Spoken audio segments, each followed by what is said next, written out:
Assalamualaikum warahmatullahi wabarakatuh. Selamat pagi, semangat pagi. Salam sejahtera buat kita semua. Pada pagi hari ini kita masuk pada perkuliahan pengantar manajemen pada pertemuan ke-11.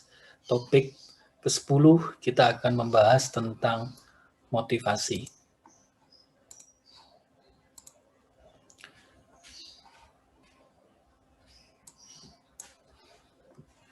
Motivasi itu merupakan sebuah keadaan di dalam pribadi seseorang yang mendorong keinginan individu untuk melakukan kegiatan-kegiatan tertentu guna mencapai tujuan karena adanya upaya untuk memenuhi beberapa kebutuhan individu.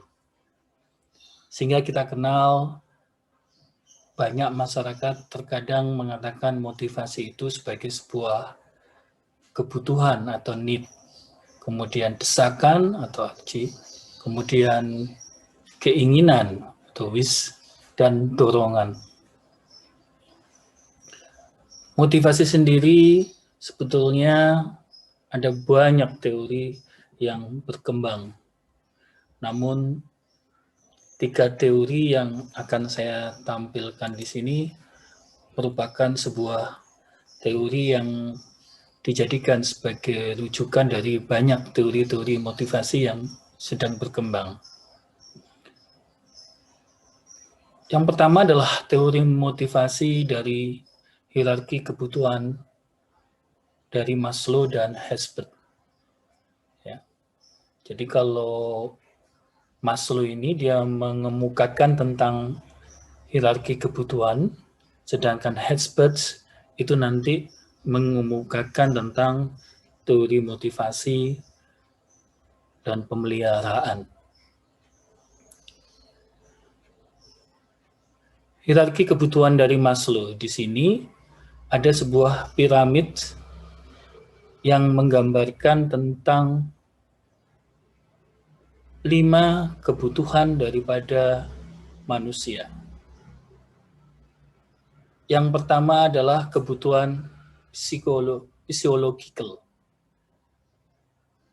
Kebutuhan ini adalah kebutuhan dasar daripada manusia, di mana kebutuhan ini meliputi kebutuhan akan makan, kemudian minum, kebutuhan biologis, kebutuhan tempat perlindungan, dan kebutuhan dasar ini atau kebutuhan physiological ini rata-rata dimiliki oleh semua manusia, sehingga kebutuhan ini menjadi kebutuhan basic yang harus dipenuhi agar manusia itu memiliki sebuah motivasi.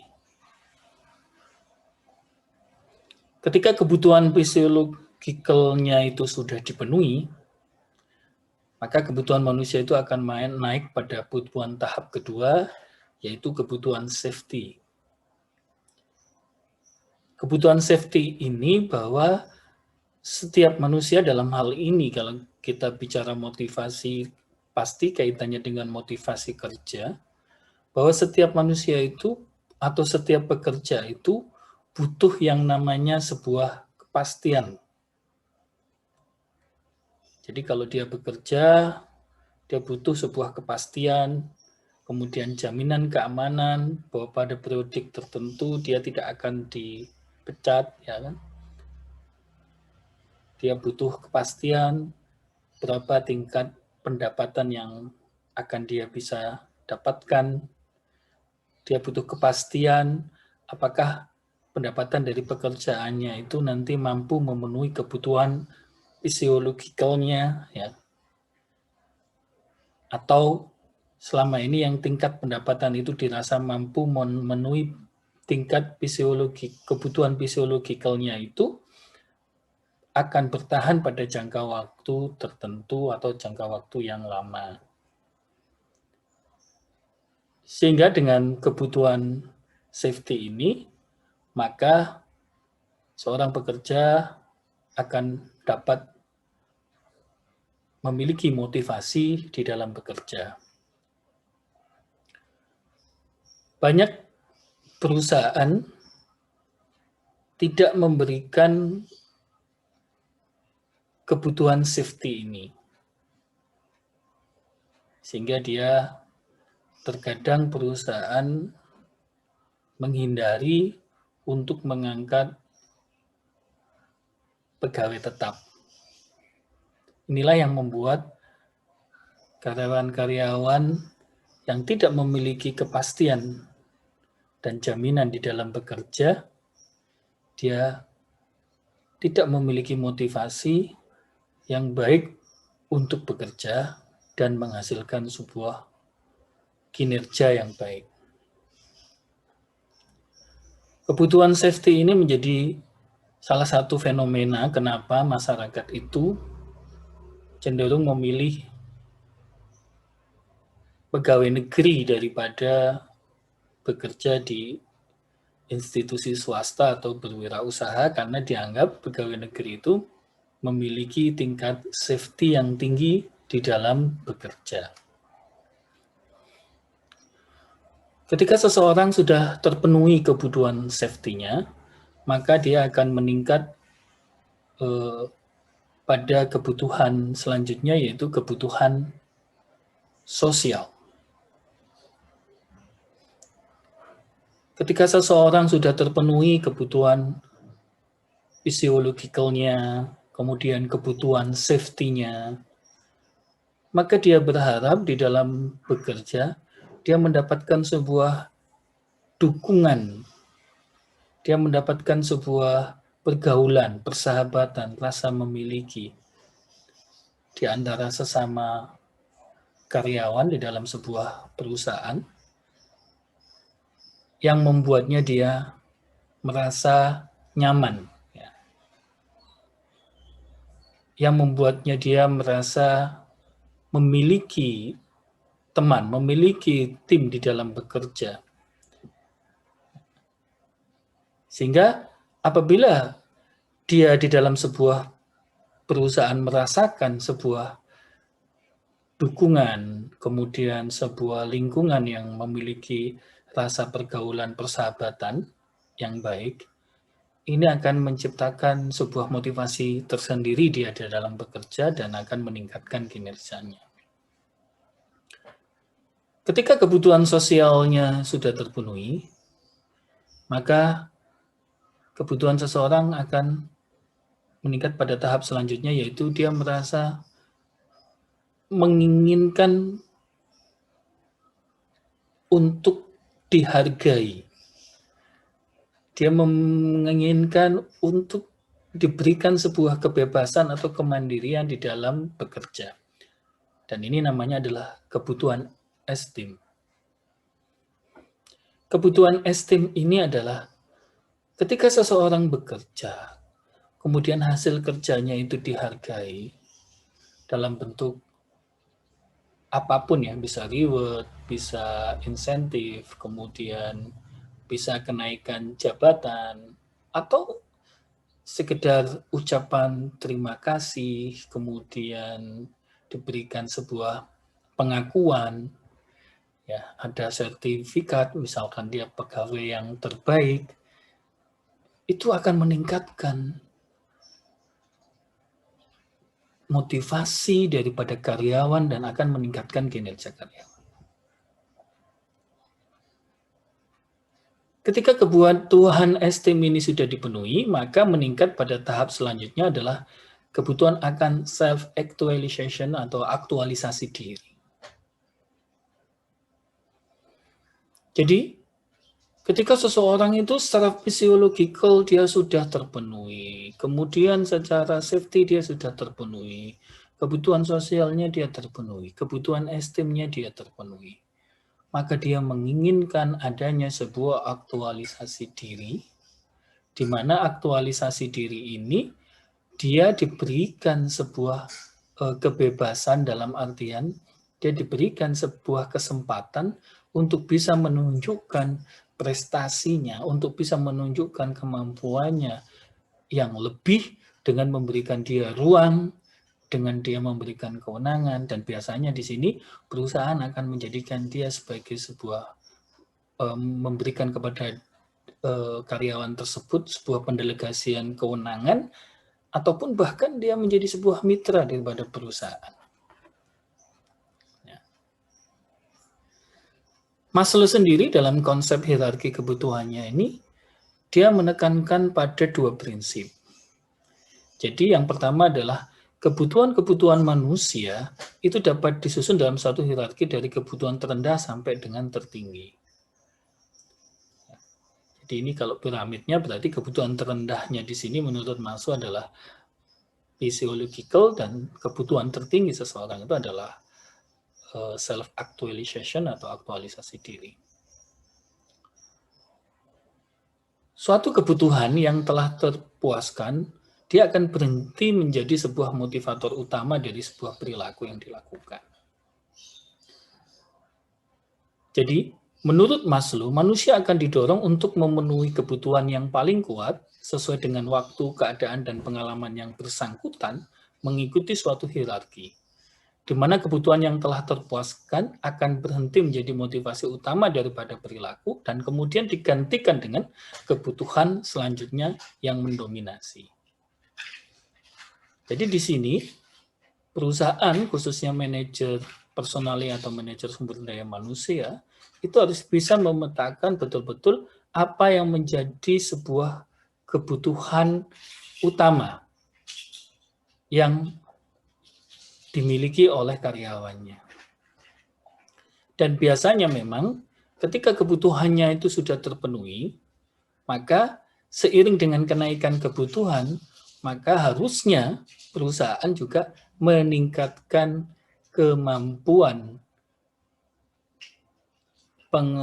pengupahan atau meningkatkan jabatan daripada karyawan tersebut, sehingga dengan peningkatan jabatan tersebut dia akan juga mendapatkan kesempatan untuk meningkatkan hierarki kebutuhannya. Jadi ketika seseorang itu berprestasi, ketika dia pada manajer bawah, maka dia atau dia karyawan tingkat bawah, maka dia akan cenderung kebutuhannya adalah physiological. Tapi ketika kebutuhan physiologicalnya itu nanti sudah terpenuhi, maka dia akan meningkat lagi. Sehingga ketika kebutuhannya dia meningkat, agar dia mendapatkan sebuah upah yang meningkat pula, maka posisi jabatannya juga harus ditingkatkan.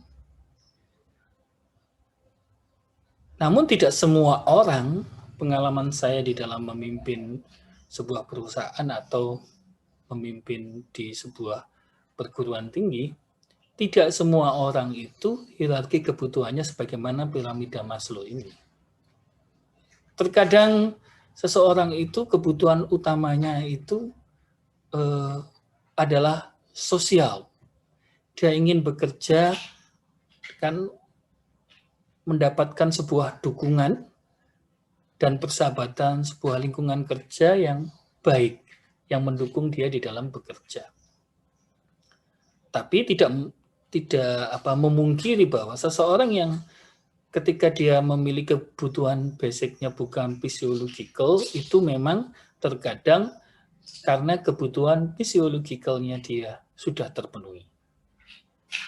Nah, ketika seseorang memiliki kebutuhan lain, tetapi kebutuhan physiologicalnya itu belum terpenuhi, itu biasanya dia kurang jujur terhadap dirinya, dan akhirnya pun meskipun kelihatannya yang dominan itu adalah kebutuhan sosial, ujung-ujungnya juga kembali kepada kebutuhan physiological. Kemudian teori selanjutnya itu adalah teori dari Herzberg. Herzberg ini dia mengungkapkan tentang teori motivasi pemeliharaan. Teori motivasi pemeliharaan dari Herzberg ini sebetulnya paralel dengan teori hierarki kebutuhan Maslow, di mana motivator yang disampaikan oleh Herzberg itu berhubungan dengan kebutuhan akan aktualisasi diri dan penghargaan. Sedangkan faktor pemeliharaan itu berhubungan dengan kebutuhan yang lebih rendah, terutama kebutuhan akan keamanan.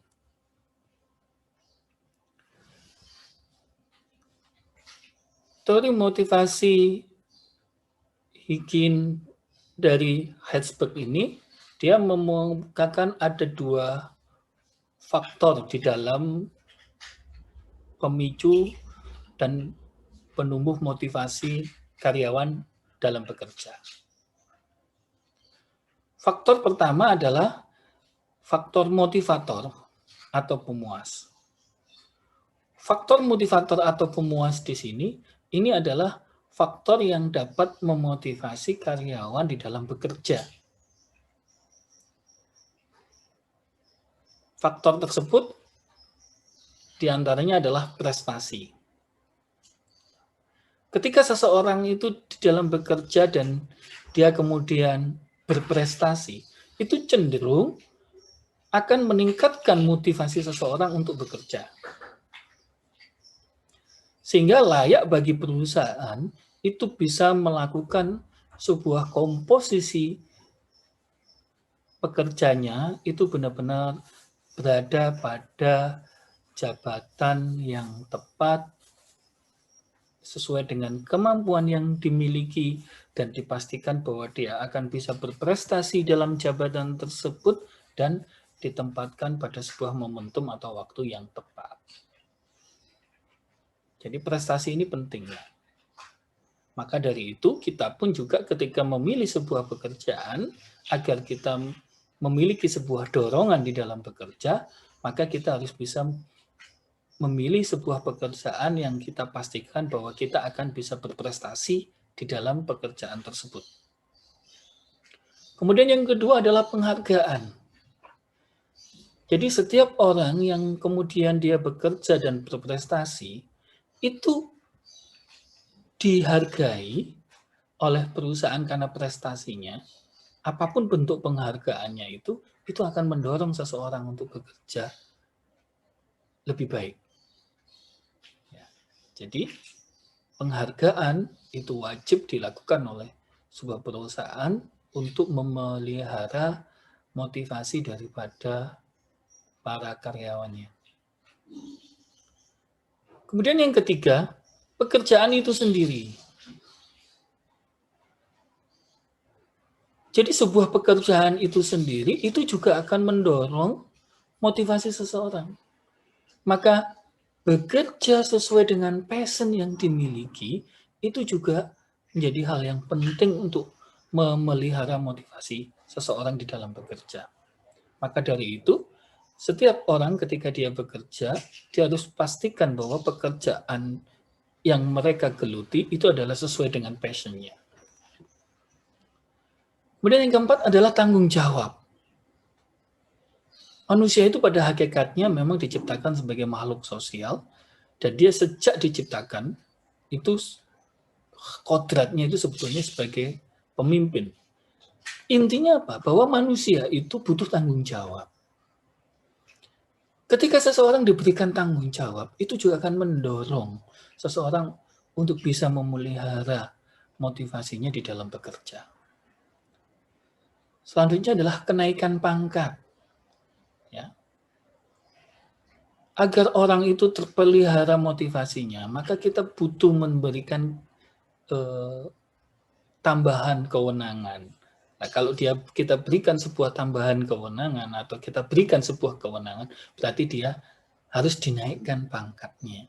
Dan kenaikan pangkat ini akan mendorong seseorang untuk berkinerja lebih baik. Ya, apalagi kenaikan pangkat itu berarti seseorang harus memenuhi requirement baru yang lebih meningkat daripada apa yang selama ini mereka lakukan. Kemudian yang kedua adalah perkembangan. Jadi setiap pekerjaan itu harus memiliki sebuah requirement yang meningkat. Setiap tingkatan di dalam jabatan di dalam sebuah perusahaan itu harus ada requirement-nya yang menunjukkan bahwa tingkatan itu memiliki ukuran yang lebih tinggi. Sehingga itu menunjukkan ukuran yang lebih tinggi, itu menunjukkan bahwa sesuatu itu berkembang. Nah, sesuatu yang berkembang ini juga akan mendorong seseorang untuk memiliki motivasi. Ya. Sehingga seseorang itu harus dididik, di-training, dilatih, diasistensi, dilakukan technical assistant untuk melakukan pengembangan diri. Dan itu akan memotivasi seseorang. untuk bekerja menjadi lebih baik.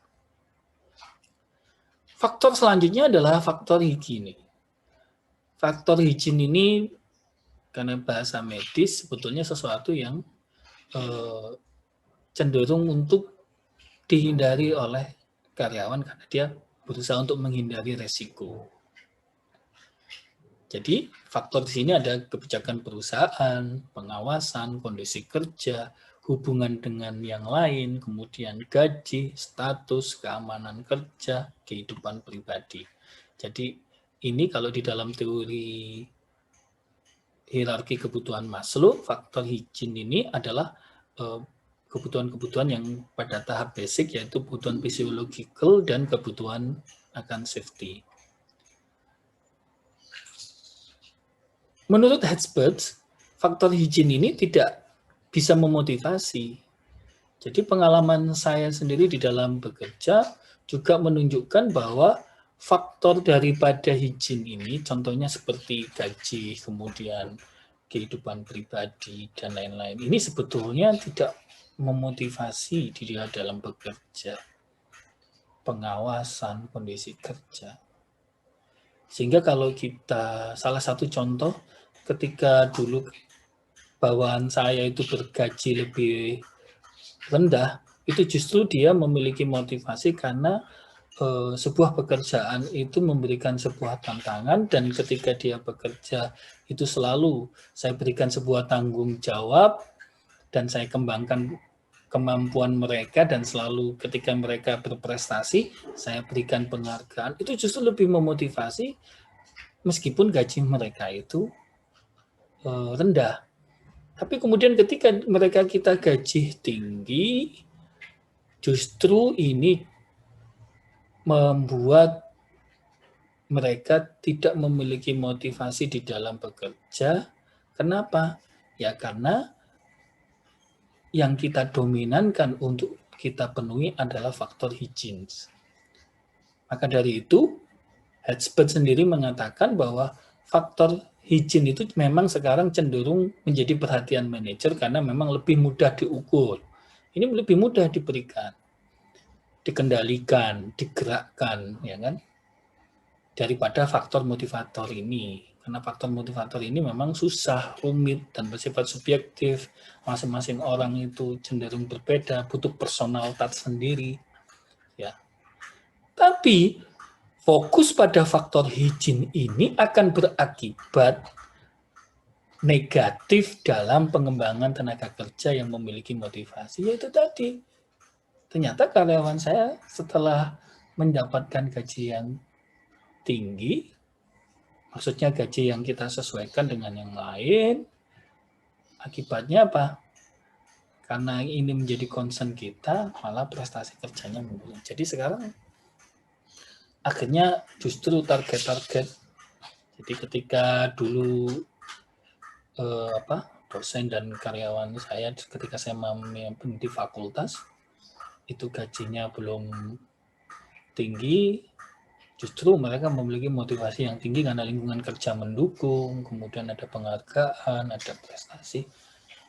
Malah saya bisa meraih akreditasi A, tapi justru di periode selanjutnya kita fokus pada faktor higienis, akhirnya malah mereka tidak memiliki motivasi dalam bekerja.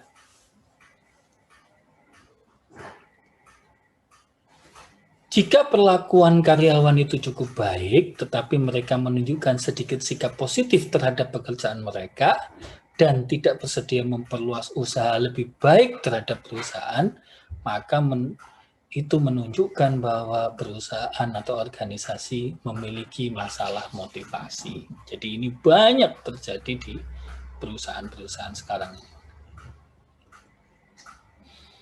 Kemudian yang selanjutnya adalah teori motivasi, teori prestasi dari McClellan. Di mana teori prestasi ini mengatakan bahwa ada korelasi positif antara kebutuhan berprestasi dengan perilaku sukses seseorang yang mempunyai kebutuhan yang kuat.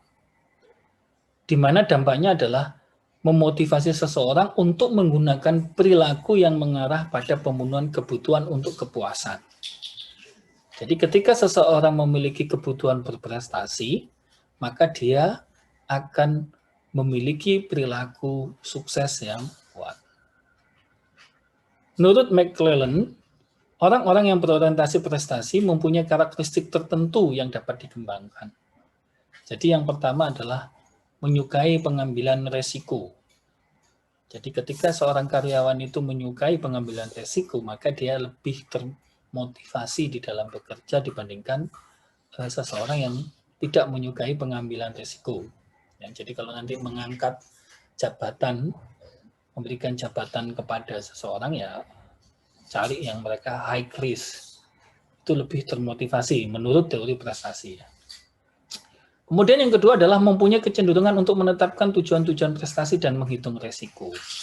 Jadi tidak saja sekedar mereka itu menyukai pengambilan resiko, tetapi di sini juga mereka memiliki kecenderungan untuk menetapkan sebuah tujuan prestasinya dan dihitung resikonya. Nah, jadi tidak sembarangan ya. Jadi high risk tapi yang perhitungan resikonya juga bagus.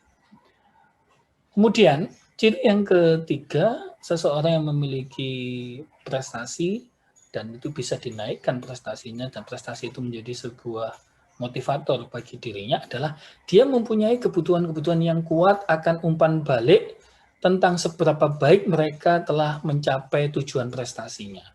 Jadi ketika mereka diberikan sebuah respon, diberikan sebuah data tentang sejauh mana mereka selama ini bekerja, sejauh mana capaiannya, kemudian ada lesson learn-nya, ada tindakan korektifnya, itu mereka lebih suka.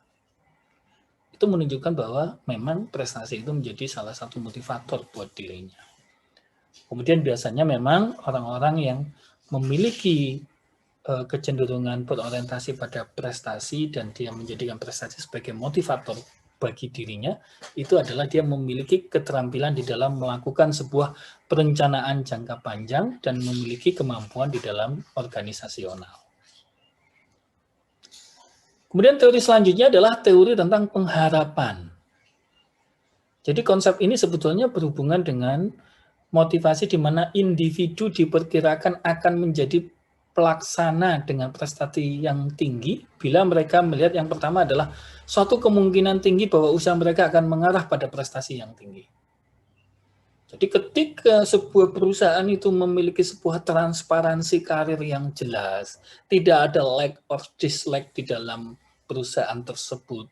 Kemudian setiap requirement daripada jabatan itu ditetapkan secara transparan, maka itu akan mendorong seseorang untuk memiliki motivasi di dalam bekerja.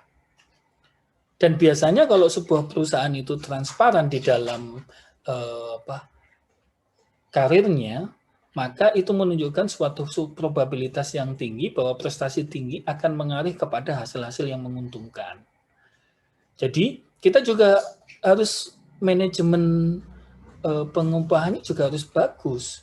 Jadi manajemen pengupahan yang didasarkan atas sebuah posisi. Jadi ketika sebuah perusahaan menjelaskan, ini loh kalau posisimu itu meningkat jadi manajer, ini loh fasilitas yang akan kamu dapatkan. Ini loh kenaikan-kenaikan tunjangan yang akan kamu peroleh. Kemudian ini loh hal-hal lain yang menguntungkan ketika kamu akan menjadi seorang manajer. Itu akan memotivasi seseorang. Tapi ketika sebuah jabatan, kenaikan jabatan itu atau kenaikan prestasi itu tidak memberikan sebuah hasil yang menguntungkan, ya orang tidak akan termotivasi untuk meraih jabatan tersebut dan tidak termotivasi untuk berprestasi yang tinggi ya. Kemudian yang ketiga adalah hasil-hasil tersebut itu akan menjadi sebuah keseimbangan atau penarik yang efektif bagi mereka. Ya. Jadi hasil tentang prestasi yang tinggi yang diikuti kemudian dengan keuntungan-keuntungan yang diperoleh ketika mereka dapat prestasi yang bisa memiliki sebuah prestasi yang tinggi, maka mereka akan mendapatkan keuntungan-keuntungan seperti yang mereka inginkan pada umumnya, maka itu akan menjadi sebuah keseimbangan dan penarik yang efektif bagi para karyawan untuk termotivasi dan berprestasi di dalam bekerja. Teori ini menyatakan bahwa perilaku kerja karyawan itu dapat dijelaskan dengan sebuah kenyataan. Jadi, pada teori pengharapan, itu para karyawan itu menentukan terlebih dahulu apa perilaku mereka yang dapat dijalankan dan nilai yang diberikan sebagai hasil-hasil alternatif dari perilakunya. Jadi ya, manajemen organisasi khususnya terkait dengan manajemen pengupahan, manajemen reward, ya, kemudian manajemen di dalam jabatan, ya, karir, manajemen karir. Ini harus bisa dipahami oleh karyawan sehingga karyawan nantinya itu bisa menentukan perilaku kerjanya dan mendorong perilaku kerjanya untuk berprestasi. Teori pengharapan yang cukup terkenal itu disampaikan oleh Viktor Fromm. Makanya dikenal dengan teori nilai pengharapan Fromm. Ya. Di mana pada teori nilai pengharapan Fromm ini menyatakan bahwa orang itu dimotivasi untuk bekerja atau termotivasi untuk bekerja apabila mereka mengharapkan usaha yang ditingkatkan akan mengarah kepada balas jasa tertentu. Ya. Jadi kalau dia meningkatkan prestasinya, meningkatkan kinerjanya, maka dia akan mendapatkan balas jasa tertentu. Maka dari itu perusahaan perlu memberikan insentif atau kompensasi sesuai dengan posisi dan kompensasi sesuai dengan kinerja. Ini penting sehingga mereka nanti akan memiliki motivasi untuk meningkatkan kinerja. Kemudian yang kedua adalah menilai balas jasa sebagai hasil dari usaha-usaha mereka. Jadi setiap balas jasa yang diberikan atau akan mereka dapatkan itu merupakan sebuah ekuivalen daripada usaha-usaha mereka.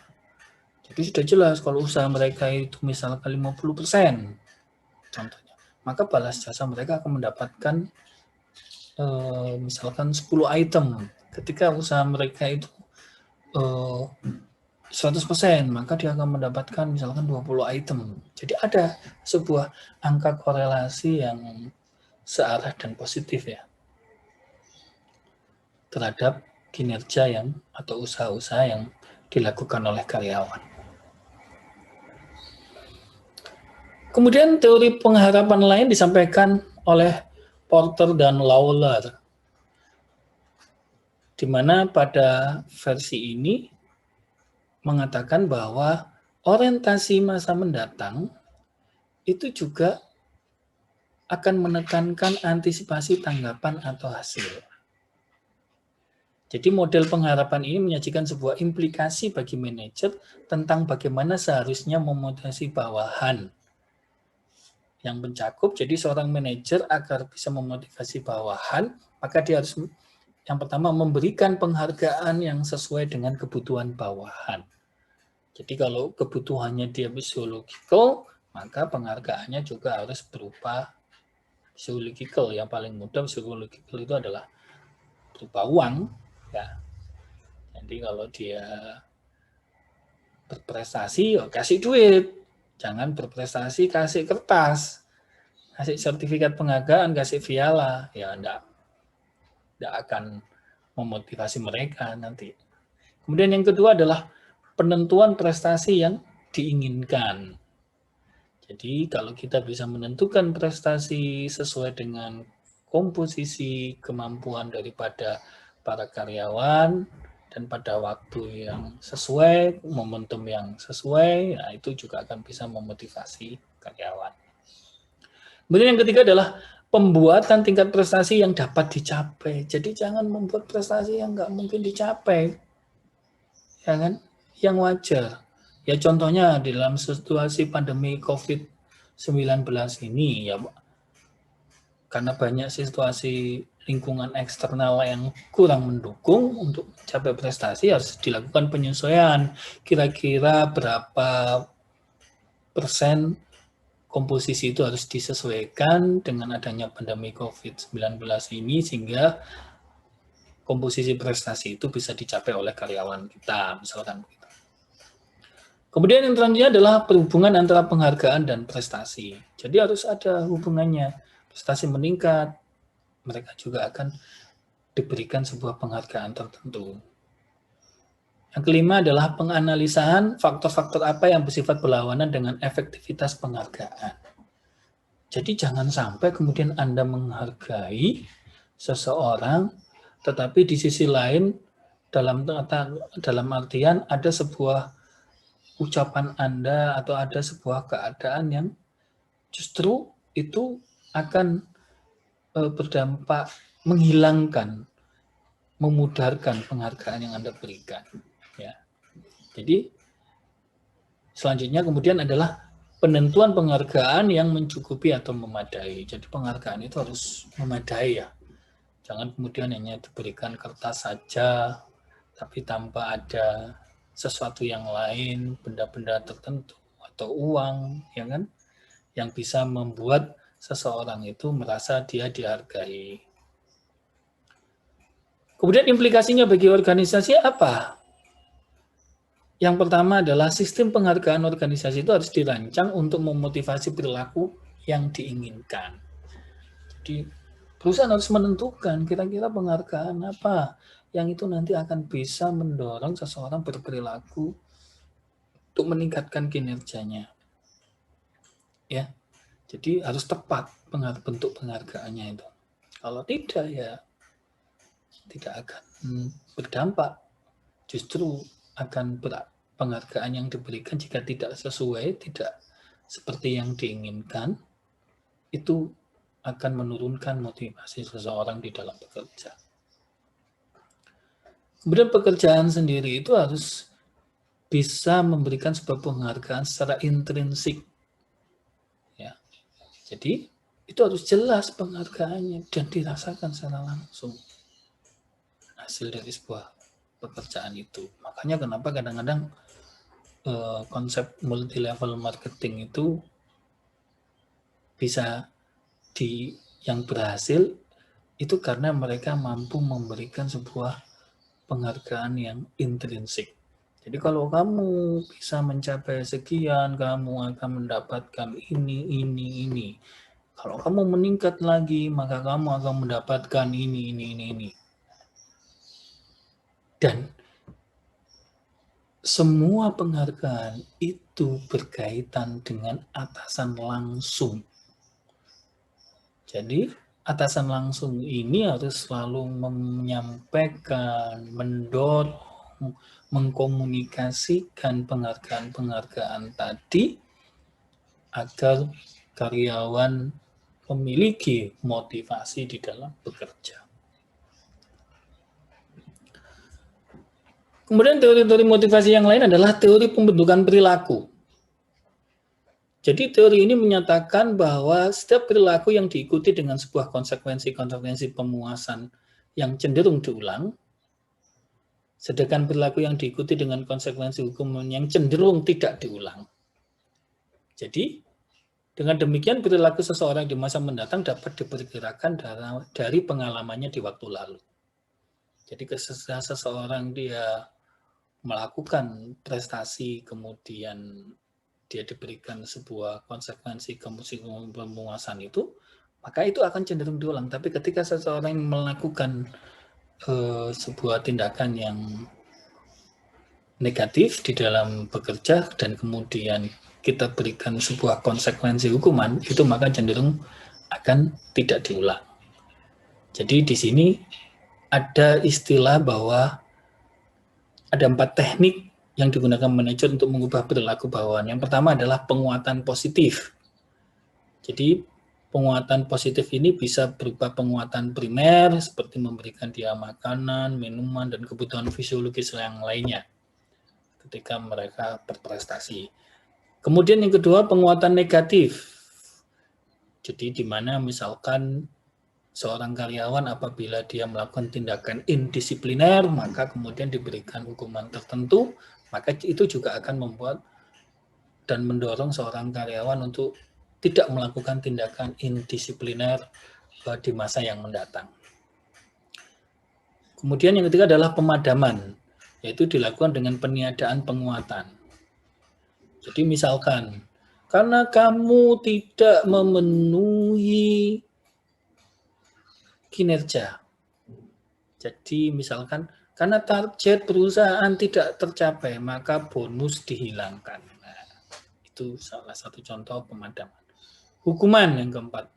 Jadi hukuman di sini juga apabila seseorang tadi melakukan sebuah perilaku yang negatif, maka atau perilaku yang tidak tepat yang membuat kinerjanya menurun, nah itu diberikan sebuah konsekuensi negatif.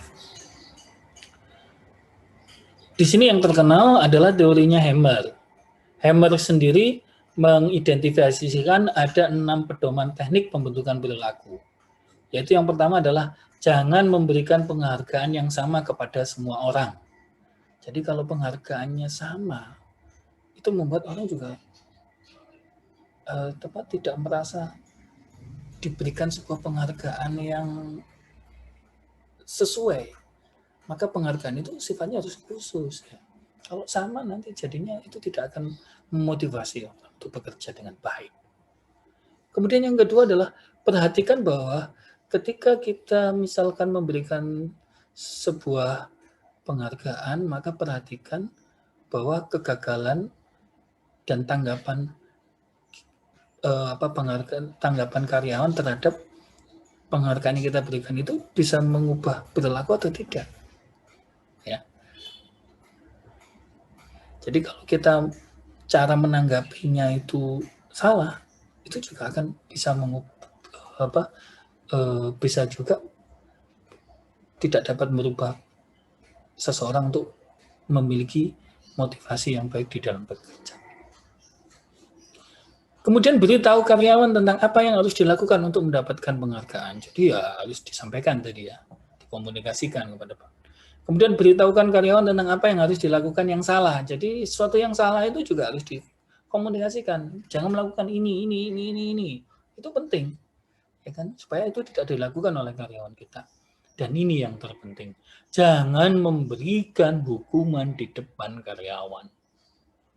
Jadi kalau Anda misalkan ada karyawan yang salah, maka panggillah secara pribadi, nasihatilah dia secara pribadi, berikan hukuman secara pribadi. Karena memberikan hukuman di depan karyawan itu akan berdampak negatif pada motivasi bekerja. Dan yang keenam adalah bertindak adil. Jadi ketika Anda tidak adil, otomatis itu akan membuat sebuah perilaku yang negatif di dalam bekerja. Dari kesemua konsep-konsep motivasi tadi, maka kita akan bisa menggambarkan bahwa bagaimana model manajemen motivasi. Jadi sebagaimana yang sudah kita jelaskan sebelumnya, dan kita pelajari sebelumnya tadi, bahwa motivasi seseorang itu dibentuk oleh yang pertama adalah individual goal, oleh tujuan individu, tujuan karyawan. Jika sesuatu itu sesuai dengan tujuan individunya, maka itu akan mendorong seseorang untuk memiliki motivasi yang tinggi di dalam bekerja. Ini otomatis kalau saya ngomong motivasi berarti di sini otomatis adalah motivasi kerja ya. Ini motivasi kerja. Ya. Sehingga untuk itu maka individual goal itu harus diselaraskan dengan organisasional goal. Jadi ini harus ada komunikasi yang baik. Maka dari itu kenapa harus ada reorientasi ketika seseorang itu diterima di dalam sebuah pekerjaan. Ketika seseorang itu direkrut, perusahaan harus bisa memastikan bahwa individual goal daripada calon karyawan tersebut itu merupakan sebuah telah diakomodir oleh organisasional goal. Ya, itu akan mendorong motivasi bekerja.